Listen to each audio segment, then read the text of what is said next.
ખેડૂતોની હાલત સાહેબ 12 વર્ષથી રાડું દઈ રહ્યા. ખેડૂતોની હાલત એટલી બધી કફોડી છે અને જમીનના વિભાજન કરીને ખેડૂતને 5-7 એકર જમીન હતી અને 2 વિભાજન થઈ ગયા. અડધી આ બાજુ અડધી ઓલી બાજુ.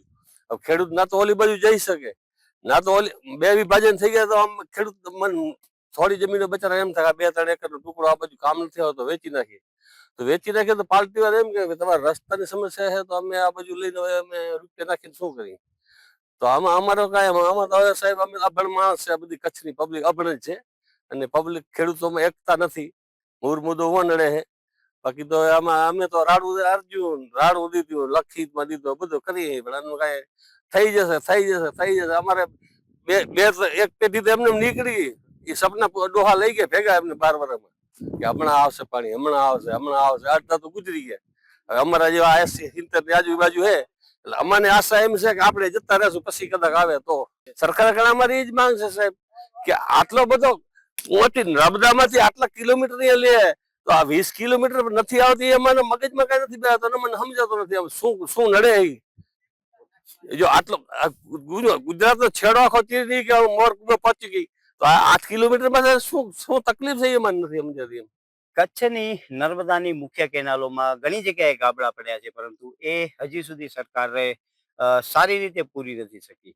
વાંઢિયા બ્રાન્ચ કેનાલ કે જેની જમીન 2013માં એટલે કે આજથી 12 વર્ષ પહેલા સંપાદિત કરી છે ત્યાં કને કેનાલ 12 વર્ષ પહેલે બની ગઈ છે પરંતુ 12 વર્ષમાં એક પણ ટીપું પાણીનું આવ્યું નથી.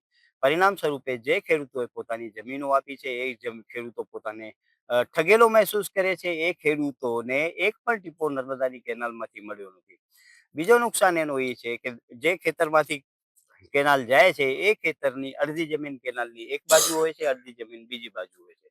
પરિણામ સ્વરૂપે એક જમીનમાં જેનો બોર હોય એની જમીનમાંથી બીજી જમીનમાં પાણી નથી આપી શકતો કેમ કે વચ્ચે કેનાલ આવે છે. એ ખેડૂતને પોતાની બંને જમીનમાં જો ખેતી કરવી હોય તો એક જગ્યાએથી બીજી જગ્યાએ એનો ટ્રેક્ટર પણ નથી જઈ શકતો કેમ કે વચ્ચે મોટી કેનાલ આવે છે.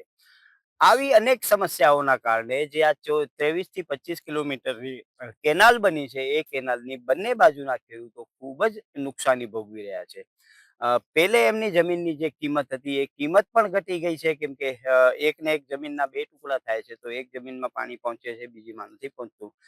પરિણામ સ્વરૂપે નર્મદાની કેનાલ જે નર્મદા યોજના ખેડૂતો માટે બનાવવામાં આવી હતી પરંતુ આ કેનાલની વાસ્તવિકતા જોતા એવું લાગે છે કે પાણી નથી આવ્યું ત્યાર સુધી ખેડૂતોને ખૂબ જ મોટું નુકસાન થઈ રહ્યું છે.